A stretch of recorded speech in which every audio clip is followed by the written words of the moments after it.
I've been a practitioner pretty much all of my career in the people analytics space. Love academia, had been focusing on it, but actually only recently moved out of more of the corporate sphere.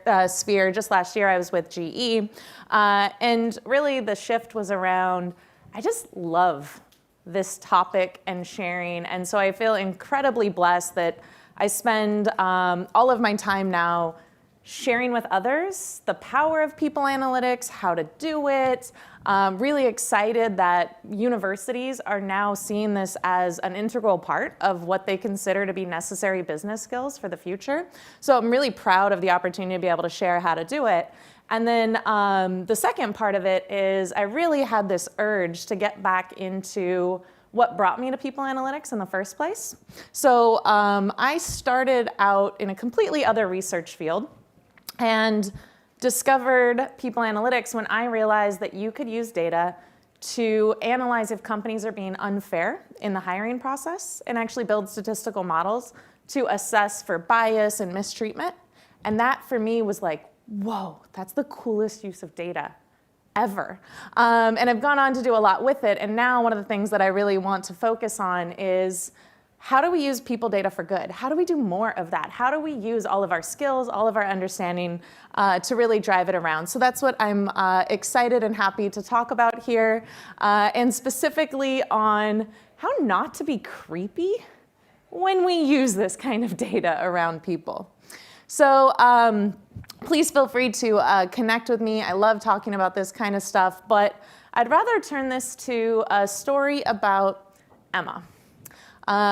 Emma's a royalty-free stock photo. She's not a real person, but bear with me here. So Emma is a young individual who is just graduating from university. She has been studying in the field of computer science. She is bright, she is motivated, she can't wait for the future. But she doesn't really know where to go, where her career starts, what happens. So she goes online and she finds these predictive assessments that evaluate her skills, her knowledge, and give her a score fit algorithm of jobs that she should be fitted to. So she looks at this algorithm and she's like, oh cool, here's some jobs. She finds one that she wants to potentially apply for. She goes online and she fills out a whole bunch of assessments and tests. Maybe she even uses HireVue that we heard from yesterday to have a completely seamless but humanless interaction around her application process. She does an assessment that's adaptive. It gets harder as she gets things correct. It's easier, and it gets a really good sense of her personality, her skills, otherwise, and it even goes so far as to offer her a job before she's even had a telephone call with anyone. And that's all based off of, algorithms and fits and connections. And rather than flying her out to this new location, because maybe it's all the way from Australia to California, but rather than doing that, they actually send her a virtual reality headset kit in order to give her a realistic job preview of where she'll be working. So she physically walks around the office, she sees where her desk would be, she sees the product lines that her code would be installed in, and she's visited and had her physical interview without ever leaving her bedroom. And she's also given a feel for what it would be like to work here. Based on all of this, she's like, I love it, let's do it. She actually agrees to take a job, and again, still has yet to meet a person along the way. When she gets to her first day of work, she is assigned a buddy and a mentor. Despite not having talked to anyone, they've decided who the appropriate buddy is for her based on her personality style, based on her profile and demographics. She's even given a mentor that's based on her skill gaps from her assessment along the way. And they're matched up just like in a dating site. It's like here, it might even have a little heart, like you and so are gonna be friends. And then she's also given a set of tools. She gets her company administered laptop, phone, and a badge to get into the office. This badge, it opens the doors so that she can get through security, but it also tracks where she is all throughout her day. It knows if she is at her desk, if she's in the break room. It actually has sensors that know who she's talking to and in what kind of way. It knows if she's having an animated positive conversation or an animated negative conversation. And her computer and her phone also are tracking all of her productivity metrics. It knows how much time she's spending in email or chat, how much code she's writing. It even is checking her code quality. How many times does she commit? What's her quality level? What are the different pieces along the way? So it's giving a regular score on what she's doing all day long, how effective she's being, and how it carries through.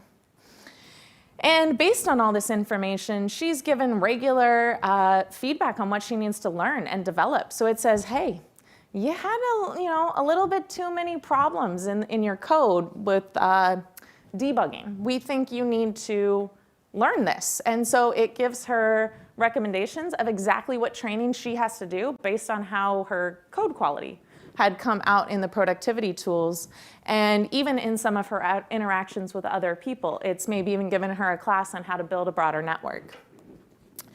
And it's seeing whether or not she's building these skills, she's responding to the feedback that's being given by the tools, but it can also look for patterns. So one day, her HR manager gets a little ding alert about Emma.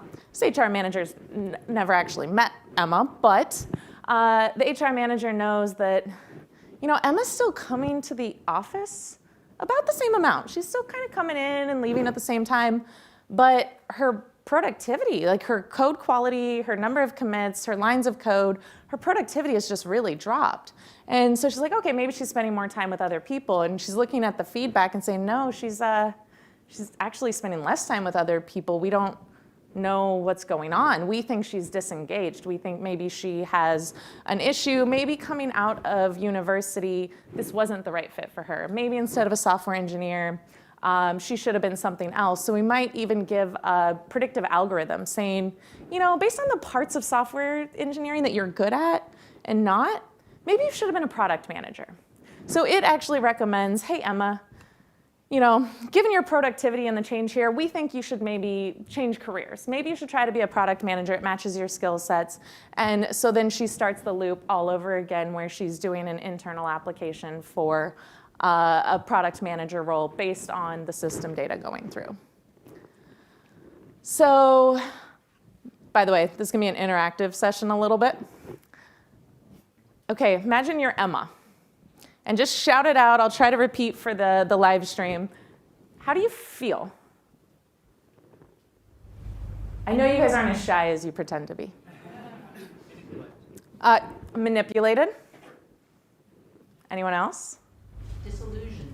Disillusioned. Like a number, not a person. You're a number, not a person. Exposed. Judged. Anybody felt inspired? Confused. There's a confused. Yeah, you're seeing a theme. This isn't like deep analytics here, but the sentiment analysis in the room right now is not necessarily all that positive. And let me ask kind of a different question. How many of you think that this is something that's just going to happen? This isn't a problem right now. This is something for the future. This is very futuristic. Okay, for those on the video, like 3 people raised their hand. Every one of these things is available today. I have not seen them all put together, as in Emma's story, but I have seen every single one of these items available to you to use today. Now, does that make any one of these wrong? Absolutely not. But we can see that when you start to put it all together, where is the line between personalization and dehumanization? When do you become a number and not a person?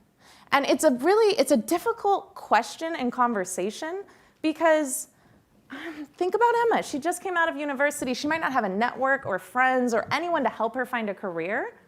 Who else is going to help her know what job to apply to? If people don't know her deeply, how else does she know what to learn and to grow and to develop? And I would say there's some really powerful, positive opportunities in this experience. But as many of you stated, it didn't quite feel that way to you when it was put there. So there is this conversation that needs to be happening around when is it creepy, and when is it helpful, and when is it useful, and how does it connect? This is probably one of my favorite quotes, but just because you can measure everything doesn't mean you should.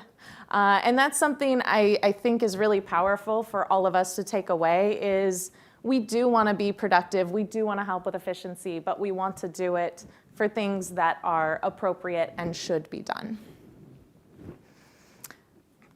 These are my own personal people data principles. If I could ask people to do one thing is decide what yours are. Yesterday, I was lucky enough to be part of a workshop and was talking about who really stops any one of us from looking at data that we probably shouldn't, or using it in ways that we probably shouldn't. There are very few impediments to keeping us from potentially doing harm with data. The good news is most people in the people analytics space are just awesome people, and we would never do anything like that. But ask yourself, what are your personal people data principles? As Al said, I love the statement, people data for good. That is one of my principles. That is why I ended up in people analytics. That's why I'm still here. But another one for me is, people data is private data. People data is not the same as other data. And as I was just sharing with Emma's story, we need to understand the difference between efficiency and optimization and productivity and just being weird and doing creepy things with data, because there is a line between it. So when it comes to people data for good, I have been going to PAFOW events since they started being called PAFOW. I was going to PAFOW events before they were even called the People Analytics Future of Work events. And one thing that always speaks to me is the focus is always people data for good. And how do we bring that out? I'm actually here physically in Australia just because the company TrustSphere is a sponsor and actually sponsored me to come. But one thing that I love about organizations like People Analytics Future of Work and things like TrustSphere and what a lot of I've talked to a lot of the vendors here today, is that there is this focus on how do we do more, how do we do better, not only in terms of avoiding bias and harm, how do we keep our algorithms appropriate and avoiding bias, but also how do we actually use them to do good? So we had the great O&A presentation just recently, and I mean, TrustSphere, for example, they're using O&A. I've heard a great case study with McKesson around how they can look at it for high potential gender equality and promotability. For high potential, females was their particular case study, but there are all these applications, not just to use tools like organizational network analysis or like our vendors just to do better for the company, but we could actually do better for employees, for individuals, for the world. And so being able to focus there along the way. Just because I want to keep it a little bit more, you guys did great yelling out earlier. Where could we apply people analytics for good? I kind of gave a gender-based promotability. Just yell. Some of you I know are tired of not being able to talk. Yeah. Mental health and well-being. Yes, thank you. Are you telling me that with all of our history of psychology and studying this, that we can't come up with a people analytics solution that would support, guide, and really enrich people's lives along the way? What else?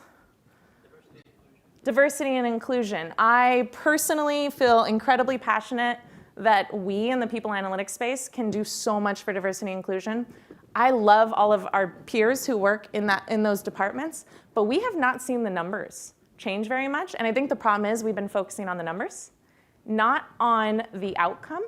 And so rather than just counting diversity, Why don't we actually find out what measures lead to inclusion and create an environment? And people analytics can do that. We can start to look at networks and opportunities and connecting. Anything else? Health and safety. Health and safety is actually a fantastic one. I think a lot of us don't realize that there's a lot of data available in the health and safety space where you can find opportunities. If you really think about the applications there, this is probably someone's loved one. Help them get home from work safe and back to their families and lives. So, if I want to encourage people to not only avoid bias and harm, but to look for opportunities to actually bring about more good with people analytics, it will benefit your company, it will benefit you, but it will also benefit everyone along the way. So it's a really powerful thing that we can contribute. Another one of my principles is that people data is private data. I am very happy to see that the Australian government, actually well before GDPR and the very recent California Consumer Privacy Act, has a set of about 13 privacy principles. Irene was, I was connecting with Irene. She had to go through some of this with a past employer and actually setting up the regulations. But these types of things, so GDPR is European data privacy. California Consumer Privacy Act just came out this January. It's actually some of the newer stuff for the US. There's not a ton in the US on this yet. But we need to be aware of the policies, and I would say we also need more. These are starting points, and they're fantastic. And sometimes I think we see them as annoyances because they get in our way. But I just want the data. I just want to do something with it. But it's important that we care about employee consent, privacy, and connection. And so if you think back to Emma, let's just say that in every step of this, from the very beginning all the way through, there was always an opt-out button for Emma because we care about data privacy. She doesn't have to use this if she doesn't want to. She can click the opt-out button. Emma's about to graduate. She doesn't have any other job opportunities. She is freaking out because she can't afford rent with her, equally broke roommate or whatever the case might be. And she wants to look good to this employer. Do you actually feel like she has the perception that she's able to opt out?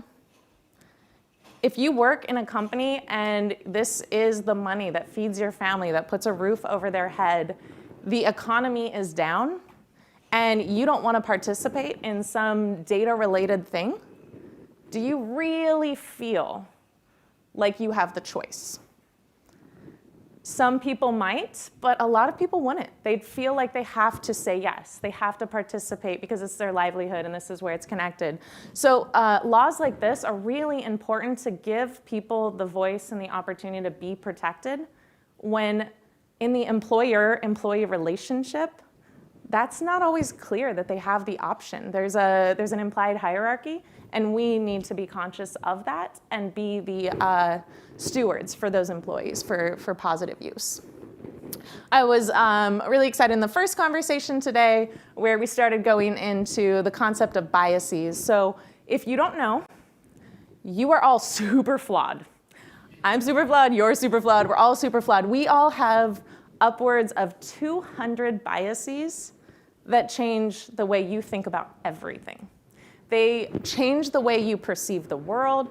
They change the way that things come in. If we're running analytics, you are only going to get the analytics from me, filtered through my biases, and then you're only going to hear them through your biases. So the transformation of information is not as clear as you think it is. There is so much that ties in around how we think about where we're at. And it also influences the way that we build new analytics. So if we use past data, for example, past data is inherent with human biases. And then models and algorithms that people like to think are unbiased actually aren't, because they're carrying forward that same data that has all the humanistic properties onto it. So we end up in a lot of conversations around how, oh, data isn't biased. There's no person there. It's like, well, depends, because the data was probably created by a person, and depending on how it was gathered, how it was measured, how it was kept, you could be introducing it. So, bias is one of the things we need to be very cautious of when we think about how to do right and how to do good with people analytics. Anyone? I love the shout out thing, mostly because, I don't know, I like interactivity. Who can name a particular bias? Thomas, hush. He's already got it. He was already going through biases. What kind of biases do you think impact our data? Confirmation bias, so just wanting to see what you've already are expecting to see. Anything else? Basically, there's 200. You're having them every moment. We select what we share. We select what we hear. We react differently to things that conflict with what we want in the end. And so it's just another way to think about how we apply our data. So again, let's play a little game. Let's play the More Fair game. It's probably not a great TV show name, but that's as good as I can do.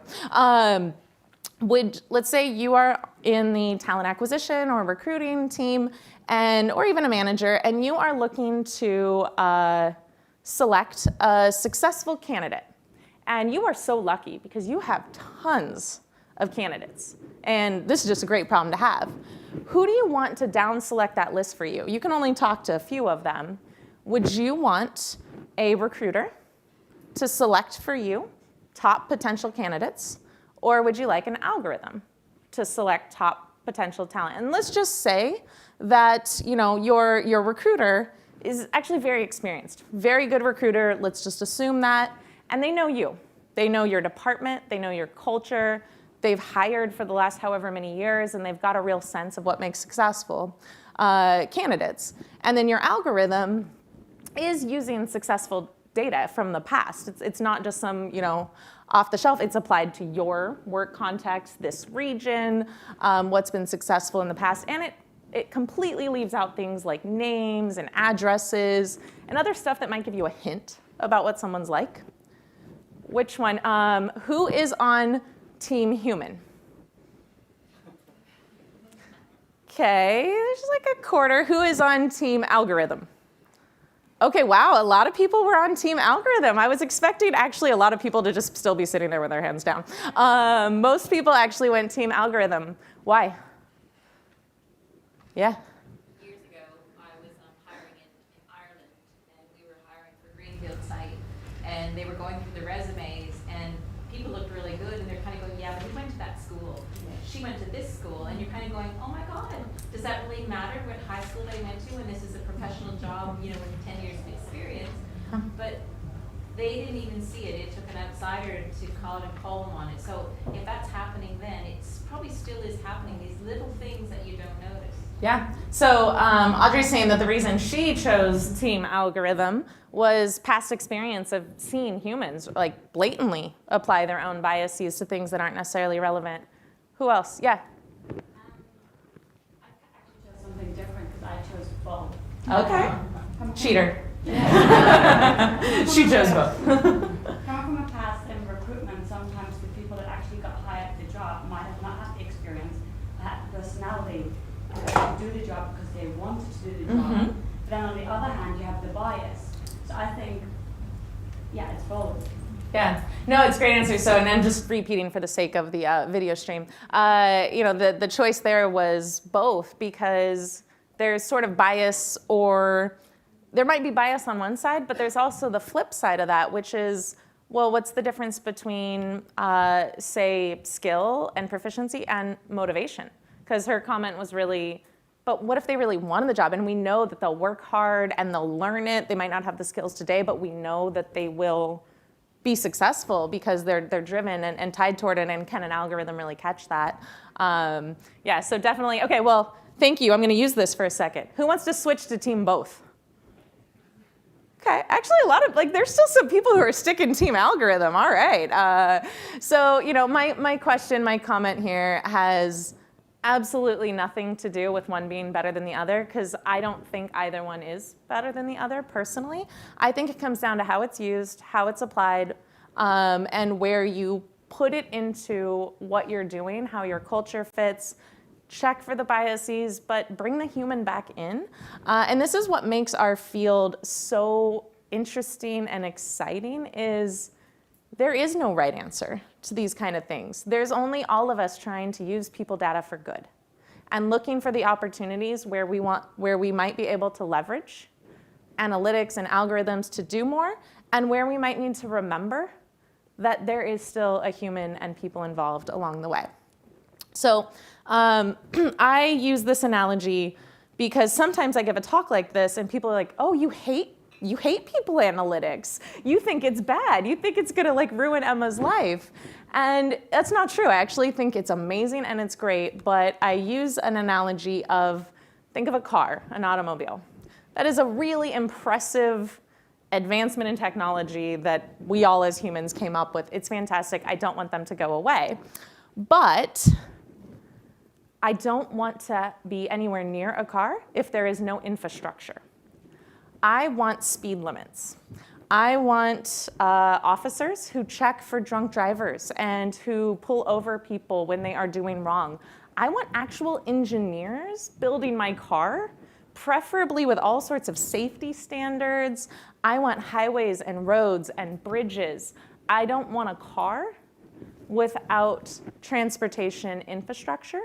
And so when I think about people analytics and what I want for people analytics, I want there to be this powerful, safe, positive infrastructure that lets us all, hop in that people analytics car and just gun it. Like, let's just go like Italian speedway. But as long as that, in other places you drive at a safe, respectable, speed in front of schools. That is what I would like us all to be doing with people analytics. It's an amazing technology. Let's keep building it. Let's keep growing it. But let's also build the infrastructure. And let's find opportunities to use it positively and use it for good. So let's build the infrastructure together.